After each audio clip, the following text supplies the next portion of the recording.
Hello and welcome to this edition of News Today. Without delay, take a look at the headlines first. Atmospheric rivers are partly responsible for devastating floods in India.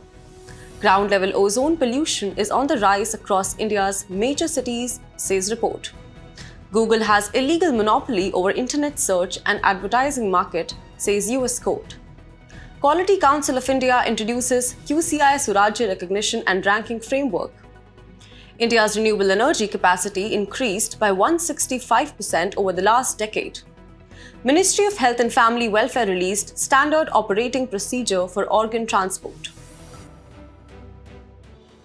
Today, we are delving into a critical and alarming issue affecting our nation. Recent devastating floods in India have been partly attributed to atmospheric rivers. As we move forward, scientists warn that the intensification and increased frequency of these atmospheric rivers due to global warming are worsening extreme rainfall events and weather patterns. So what exactly are these atmospheric rivers and how do they impact us?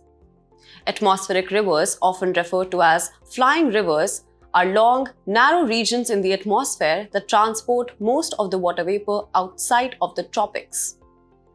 An average atmospheric river is about 2,000 kilometers long, 500 kilometers wide, and nearly 3 kilometers deep. These rivers are part of a larger system of extratropical cyclones that transport heat and moisture from the tropics toward the poles. Typically, atmospheric rivers are located within low-level jets areas of strong winds in the lower atmosphere.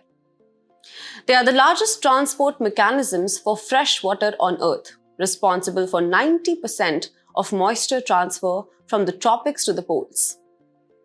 While many atmospheric rivers are weak systems, some larger and stronger ones can create extreme rainfall and floods, causing mudslides and catastrophic damage.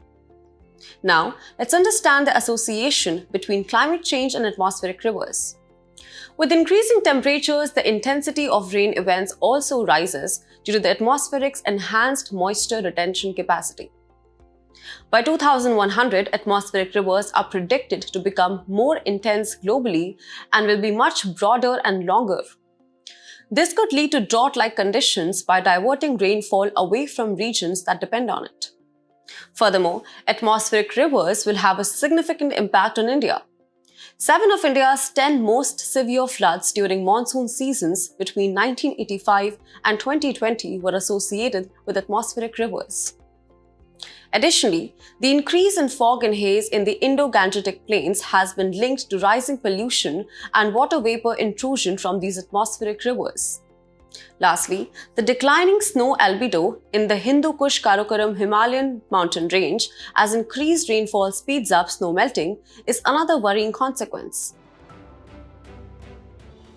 In our next news, a recent report highlights a concerning rise in ground-level ozone pollution across India's major cities. According to the findings, 10 metropolitan areas in India have exceeded the national ozone standard, with Delhi being the most affected. Ground-level ozone hotspots are primarily located in areas with low levels of nitrogen dioxide and particulate matter or PM 2.5 because the unavailability of NO2 hampers ozone dissipation. Additionally, nighttime GLO persists in all metropolitan areas. Ground-level ozone or tropospheric ozone is a variant of oxygen composed of 3 oxygen atoms. It occurs both in the Earth's upper atmosphere and at ground level. Now, before we move ahead, let us first get to know about the types of ozone. Depending on where it is found in the atmosphere, ozone can be either helpful or harmful. Like the stratospheric type ozone occurs naturally and protects the Earth from the sun's ultraviolet radiation. And the tropospheric type of ozone is created by chemical reactions between man-made emissions. Moreover, it is a powerful greenhouse gas, and lastly, it is an air pollutant that harms human health, crop production, and ecosystems. Unlike the beneficial stratospheric ozone, which protects the Earth from the sun's ultraviolet radiation, ground-level ozone is a secondary short-lived pollutant. It is formed in the atmosphere by a reaction between oxides of nitrogen and volatile organic compounds in the presence of sunlight, with peak levels typically occurring in the summer. Major sources of this pollution include emissions from cars, power plants, industries, and even certain electronic equipment like photocopiers. The impact of ground-level ozone is significant and multifaceted. On human health, it can worsen bronchitis, trigger asthma, and permanently damage lung tissue. As a climate concern, ground level ozone absorbs radiation and acts as a powerful greenhouse gas. Furthermore, it has detrimental effects on agriculture and ecosystems by interfering with photosynthesis and stunting the overall growth of some plant species. To address the rising level of ground level ozone's pollution, strategies must focus on reducing methane emissions and cutting atmospheric pollution from cars, power plants, and other sources. In conclusion, it is crucial for policymakers, industries, and the public to collaborate on these initiatives to ensure cleaner air and a healthier environment. Ahead in the news, in a landmark ruling, a US district court has found that Google holds an illegal monopoly over the internet search and advertising markets, violating the Sherman Act, America's antitrust law, by maintaining its monopoly in two product markets, General Search Services or GSS, and general text advertising. This decision underscores the critical role of antitrust laws in preventing anti-competitive practices and monopolizing conduct to safeguard consumers from predatory business practices. The court's judgment highlighted that Google commands an overwhelming 89.2% market share in general search services, which rises to a staggering 94.9% on mobile devices. Furthermore, in 2020, Google controlled 88% of the text advertising market. This dominance has been maintained and competition stifled through Google's near-complete control of key distribution channels, creating significant entry barriers for other search companies. Additionally, Google has struck deals with major companies like Apple, Samsung, and Verizon, ensuring it remains the default search engine on their devices. The monopolistic tendencies of big tech companies such as Google raise several critical issues. The abuse of dominant positions allows these companies to leverage their access to large datasets, potentially misusing this information for profit maximization or market control. The digital market's nature, which favors quick scaling and domination, restricts democratic competition and discourages new market participants, thereby impacting local economies. A recent report by India's Parliamentary Standing Committee identified 10 predominant anti-competitive practices employed by large digital enterprises. These practices include anti-steering provisions, deep discounting, platform neutrality issues, exclusive tie-ups, bundling and tying, search and ranking preferencing, misuse of non-public data, restricting third-party applications, and problematic acquisition and merger strategies. These practices collectively hinder fair competition and innovation in the digital marketplace. In India, regulatory frameworks aim to address these concerns. The Competition Act of 2002, amended in 2023, prohibits anti-competitive agreements and abuse of dominance, with the Competition Commission of India established to eliminate anti-competitive practices, promote competition, protect consumers' interests, and ensure freedom of trade. Additionally, the draft Digital Competition Bill of 2024 seeks to implement predictive regulation based on potential antitrust issues and identify systematically significant digital enterprises. The Consumer Protection Act of 2019 also aims to address unfair trade practices, further strengthening the regulatory landscape. In conclusion, the court's decision against Google marks a significant step towards curbing the monopolistic power of big tech companies and promoting a fairer, more competitive digital marketplace. In our next news, we're excited to bring you an innovative development aimed at boosting India's journey towards becoming a developed nation. The Quality Council of India, or QCI, has introduced the QCI Surajya Recognition and Ranking Framework. This new framework is designed to recognize and reward states and organizations that excel in quality and innovation, aligning with the goal of a developed or Viksit India. The framework is built on 4 key pillars: Shiksha, education; Swasthya or health; Samriddhi or prosperity; and Sushasan or governance. These pillars serve as the foundation for evaluating and promoting excellence across various sectors. Established in 1996 as a national body of accreditation, the Quality Council of India is an autonomous non-profit organization under the Societies Registration Act 1860. It was based on the recommendation of the Expert Mission of the European Union and jointly set up by the Government of India and the Indian industry, including prominent organizations like ASSOCHAM, FICCI, and CII. The Department for Promotion of Industry and Internal Trade, or DPIIT, under the Ministry of Commerce and Industry, serves as its nodal department. The QCI's governing council comprises 39 members, including the chairperson and secretary general, with equal representation from the government, industry, and other stakeholders. The chairperson of QCI is nominated by the Prime Minister. As a national accreditation body, QCI promotes quality through the National Quality Campaign in line with global standards and creates mechanisms for third-party assessment of products, services, and processes, ultimately aiming to improve the quality of life and well-being of Indian citizens. In the healthcare sector, QCI has made significant strides. It worked with the Indian Council of Medical Research to expand COVID-19 testing labs across India. Other notable achievements include ABPMJ Quality Certification Program with the National Health Authority and the Kayakalp certification for the cleanliness of healthcare facilities. In terms of sanitation, QCI has certified urban local bodies as ODF, ODF+, and ODF++. Furthermore, QCI launched eQuest, an e-quality platform for employability through skill and training. And in agriculture, it developed standards and schemes for good agriculture practice implementation and certification in SAARC countries. In our next news, let's look at a significant progress in India's renewable energy sector.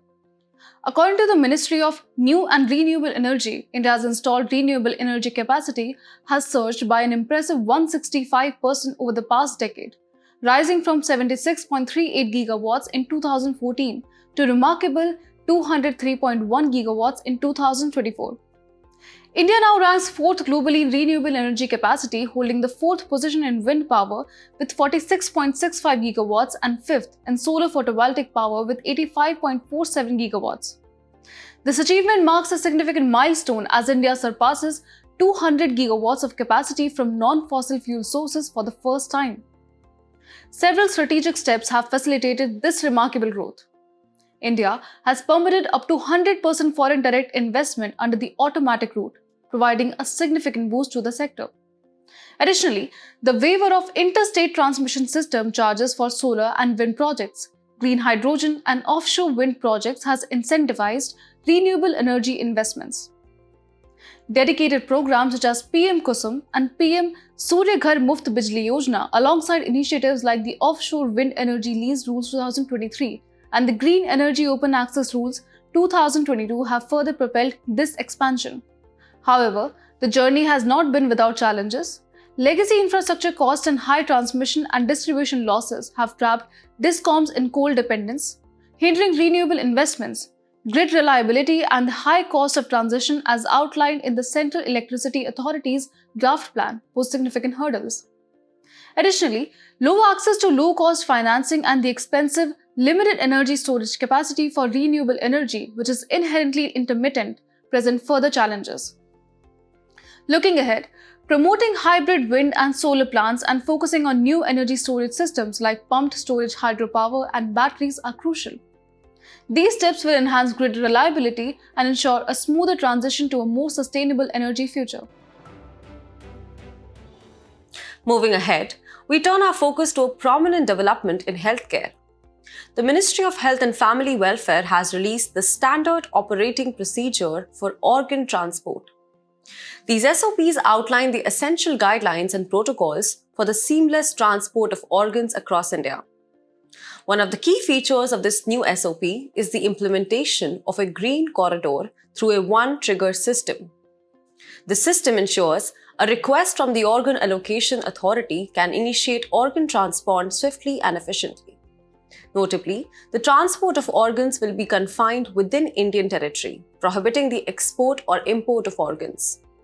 The SOP allows transportation through various means, including air, roads, trains, metros, boats, and waterways. Organ transplantation is a life-saving therapy for individuals suffering from end-stage organ failure. It involves replacing damaged organs or tissues with healthy ones from donors. As per the National Organ and Tissue Transplant Organization, 2023 saw the highest ever organ transplantations in India, with a record 18,378 transplants. Interestingly, 63% of living donors were women, while 30% of the recipients were women. India now ranks third in the world for organ transplantation. However, the field of organ transplantation faces several challenges. There is a wide gap between the number of patients needing transplants and the availability of organ donors. The involvement of commercial transactions has also fueled illegal organ trade. Additionally, the rate of brain stem death certification by hospitals remains poor. Ethical concerns also persist, such as the legitimacy of surrogate decision-making for critically ill patients and the conflict between providing optimal end-of-life care and procuring organs. Wrapping up, take a quick look at the Transplantation of Human Organs and Tissues Act 1994. It regulates the removal, storage, and transplantation of human organs for therapeutic purposes, while also preventing commercial dealings in human organs. It establishes a three-tier regulatory structure with the National Organ and Tissue Transplant Organization at the national level and similar organizations at regional and state levels. It also includes the National Human Organ and Tissue Removal and Storage Network. As we conclude today's main news, let's take a look at some quick updates. 10th National Handloom Day is being celebrated on 7th August 2024. It seeks to honor the handloom weavers and provide motivation to handloom industry. The day was chosen to commemorate the Swadeshi movement, which was launched on 7th August 1905. Ministry of Textiles empowered all ginners in India to produce Kasturi Cotton Bharat brand. Kasturi cotton is premium quality cotton from India with 100% traceability and certification utilizing blockchain technology for traceability. Recently, NHAI made a successful prepayment of a Rs 15,700 crore loan from Infrastructure Investment Trust proceeds. These monetization proceeds are exclusively used for NHAI debt repayment. A recent study revealed that de-influencing trends drive 66.17% more engagement than content from regular influencers. De-influencers are unique content creators who engage in critiquing products they perceive as overhyped, harmful, or environmentally wasteful. Various mining bodies applied for copper from Democratic Republic of Congo to be registered for delivery against London Metal Exchange contracts. Copper has high malleability and ductility and is an excellent conductor of heat and electricity. Recently, a century-old Indian iris tree on the bank of river Akhanda Godavari collapsed. Godavari is the largest river of peninsular India. It originates from Trimbakeshwar in Nashik district, Maharashtra, and falls into the Bay of Bengal, forming a delta. Researchers discovered that width of supergranular cells on solar surface during solar minimum is related to number of sunspots seen during subsequent solar cycle maximum. This can be helpful in forecasting space weather. Ministry of Health and Family Welfare recently released details of Anemia Mukt Bharat. It aims to reduce anemia to vulnerable sections of society, including women and children. Deadliest Mpox virus has spread across African countries. Mpox, formerly known as monkeypox, is a disease caused by infection with a virus known as monkeypox virus. Directorate of Revenue Intelligence busted smuggling racket engaged in the illegal trade of dried seahorses in Bengaluru. Demand is primarily driven by their use in traditional medicine, gourmet cuisine, etc.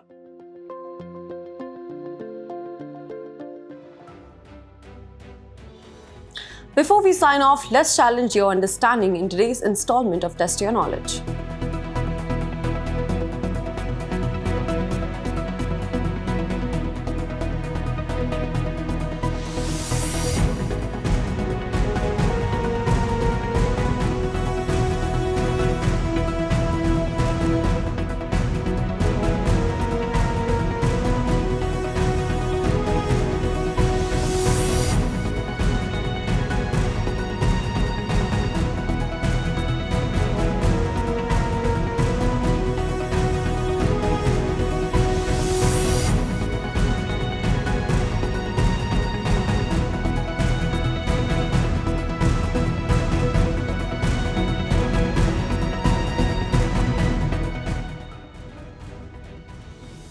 Thank you for joining us. We hope you found this episode of News Today engaging.